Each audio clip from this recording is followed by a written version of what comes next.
પ્રકૃતિના રૂપલીલામાં લય લીન કરતા ચિત્રો.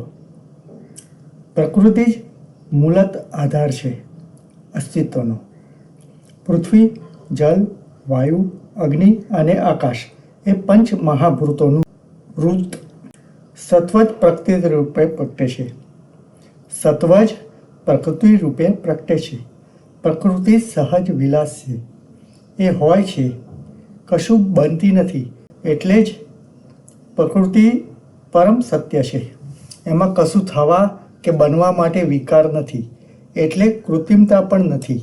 સ્વયં બહુરૂપિણી હોવા છતાં પોતાના વિશેની જાહેરાત કરીને કશુંક વિશેષ બનાવવા પ્રયાસ કરતી નથી. પરંતુ માણસ તો પ્રકૃતિની સંતાન હોવા છતાં હોવાથી વિશેષ બનવામાં માને છે. એટલે એણે સ્વને અને સર્વને સવિશેષ અભિવ્યક્તિ આપવા માટે અનેક પ્રયુક્તિઓ શોધી કાઢી છે. માણસની એવી સર્જન પરમ અભિવ્યક્તિ એટલે કલા. બહુવિધ પ્રકૃતિના અદ્રશ્ય અસ્પર્શ્ય પાસાઓને ચિત્રકાર પ્રયાગ શુક્લ આગવી સંવિત્તિ સાથે રૂપાયિત કરે છે. પ્રયાગ શુક્લ કવિ છે, ચિત્રકાર છે, ચિંતક છે અને લેખક પણ છે. કલા મર્મજ્ઞ પણ છે. એમ આપણે આ રીતે તેમને ઓળખીએ છીએ. પરંતુ એ એમની સાચી ઓળખ નથી. અસ્તિત્વ થકી અખિલ સાથે સંવાદ સાધી જે પેલે પલ વિરાટનો સ્પંદ ઝીલે તે છે પ્રયાગ શુક્લ. સર્જનપરક અભિવ્યક્તિ માટે એમણે પ્રકૃતિને શા માટે પસંદ કરી? કેમ કે પ્રકૃતિ એમને મન બાહ્ય અંગ નથી કે ઉપભોગનો આધાર નથી. પ્રકૃતિ તો પોતિકાપણાનો વૈશ્વિક વિચાર છે, વૈશ્વિક વિસ્તાર છે. તેઓ અંતરંગ છે. પ્રકૃતિનું જાણે કે એક રૂપ છે. પ્રકૃતિ સાથે વન, ઉપવન, વૃક્ષ, પુષ્પ, પર્ણ, જલ, પક્ષીનું વાસ્તવપરક નહીં કિંતુ ભાવપરક આલેખન છે. એમની ચિત્ર સૃષ્ટિમાં પ્રકૃતિનો માનવચિત્ત પર જે તીવ્ર પ્રભાવ પડે છે તેને ચિત્રકાર પ્રબળ રીતે વ્યક્ત કરવા ઈચ્છે છે. એટલે જ તેજસ્વી રંગોમાં ત્વરિત લસરકા દ્વારા નૈસર્ગિક લીલાની અપ્રકટ અસ્ફુટ ચેતનાઓને આલેખિત કરે છે. દરેક ચિત્ર પ્રકૃતિ સાથે પ્રતિભાથી જન્મ્યું છે. વર્ષોથી પ્રકૃતિ દર્શન થકી સર્જનપરક સાધનાને રૂપબદ્ધ કરતા આ કવિ ચિત્રકારના હૃદયમાં દ્રઢ થયેલા સ્વયં ભાવમુદ્રાઓ રચાય છે.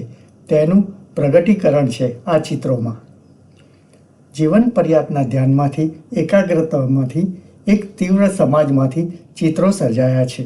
આકાર અને રંગ થકી જે દ્રશ્યો સર્જાય છે તે કલાકારની ભાવસૃષ્ટિ અને પૃથ્વીની પ્રકૃતિ રમણાને લલિત રૂપે જોડતો એક સેતુ છે. પ્રકૃતિની લિપિ કહી શકાય, અવ્યક્ત ગાન કહી શકાય, અસીમ સીમાબદ્ધ ધારાઓ કહી શકાય. એ એમના ચિત્રોમાં છે. રંગોમાં સાદગી છે, સરળતા છે, પ્રકૃતિ જેટલી સહજ શુદ્ધતા છે. આધુનિક કલાના સેવન અને આધુનિક કલાકારોની સંનિગ્ધ મિત્રને કારણે એમને આકાર અને રંગ યોજનામાં સંયોજનમાં આધુનિકતાની અસરને સંપ્રજ્ઞાતપણે કે અસંપ્રજ્ઞાતપણે આત્મસાત કરી હોય છે. એ રીતે વણી લીધી છે.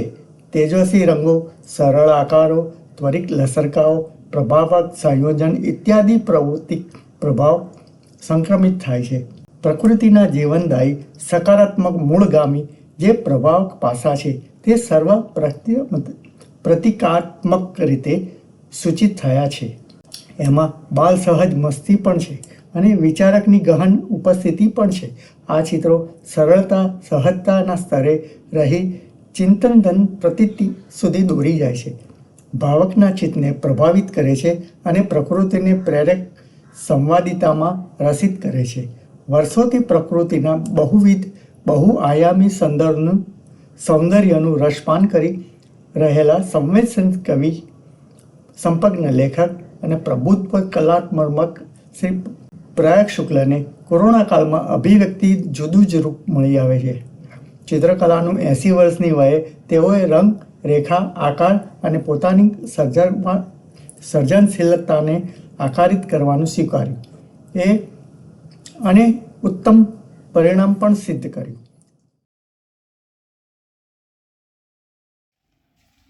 देखिए, ऐसा है कि जब मैं 80 साल का हो रहा था तब ये काम शुरू हुए. इसके पीछे एक छोटी सी घटना भी है, वो बता देता हूँ.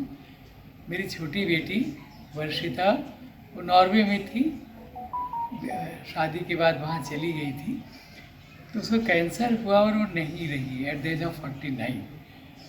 तो मैं उसको कुछ लिखना चाहता था. तो मुझसे क्या हुआ कि जब मैं लिखने बैठता था तो अक्षर नहीं बनते थे, कुछ फूल पत्ती बनते थे, कुछ सोचने लगता था. तो मुझे लगा कोई संकेत है. वहाँ से फिर कोविड पीरियड था, तो जो भी घर में सामग्री थी, कलर पेंसिल थी, कुछ कागज़ थे, जो कुछ था उसमें बहुत सारे काम करता रहा. वो बहुत ज़्यादा है उस तरह के काम, छोटे बड़े. और उसके बाद फिर मित्रों ने कुछ रंग ला कर दिए. कुछ मित्रों से कहा, कलाकार मित्रों से, वो छोड़ जाते थे गेट पर, वहाँ से सिक्योरिटी गार्ड मुझे दे जाता था. ऐसे करके ये काम शुरू हुए और फिर मैं ये अच्छा लगने लगा.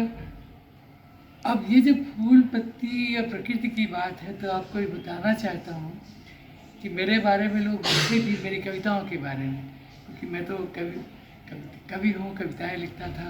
कवि हूँ कहना बड़ी मुश्किल चीज़ है, इसलिए ये कहता हूँ कि कविताएं लिखता था. कवि हूँ, कलाकार हूँ कहना बहुत कठिन चीज़ है कि मैं कलाकार हूँ या मैं कवि हूँ, वो तो दूसरे बताएंगे. लेकिन बचपन से ही मुझे प्रकृति के साथ गहरा संबंध रहा है, जो मेरी कविताओं में भी प्रकट है. यहाँ पुस्तक एक रखी हुई है, उसका नाम ही है यह जो हरा है. यह जो हरा है फूटा पड़ता धूप के आर पार, यही फूट आता है किसी और जगह, किसी और सुबह. भरोसा है तो इसी हरे का. अब आप देखो, अहमदाबाद में आया, आज परिमल गार्डन गया, वहाँ जब भी आता हूँ जाना बड़ा अच्छा लगता है. हरा, प्रकृति, जल, आकाश, ये सब आपको बदल देते हैं. उनकी ओर आप देखते हो तो आपको बहुत अच्छा लगता है. उनको स्पर्श करते हो तो और भी अच्छा लगता है. आप जल में हाथ रखो, आपको कैसा लगेगा? आप एक पेड़ को छुओ, आपको कैसा लगता है? तो मेरे साथ शुरू से बात रही है, इसलिए सहज ही वो मेरे प्रकृति के साथ जो मेरे संबंध थे बचपन से, वो प्रकट हुए, यही कह सकता हूँ. कुछ मुझे सोचना नहीं पड़ता. एक बात और कहना चाहता हूँ.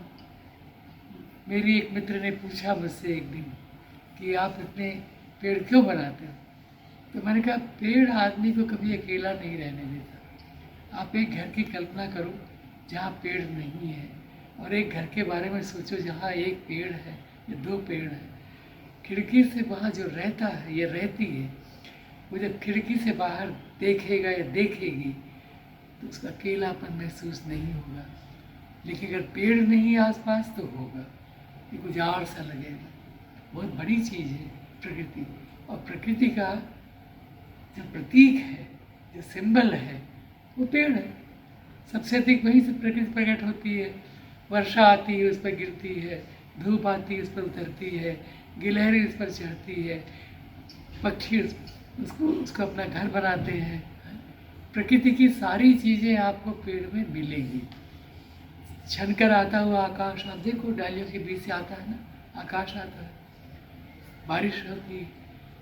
प्रकृति की जितने तत्व हैं वो सब पेड़ से जुड़े हैं.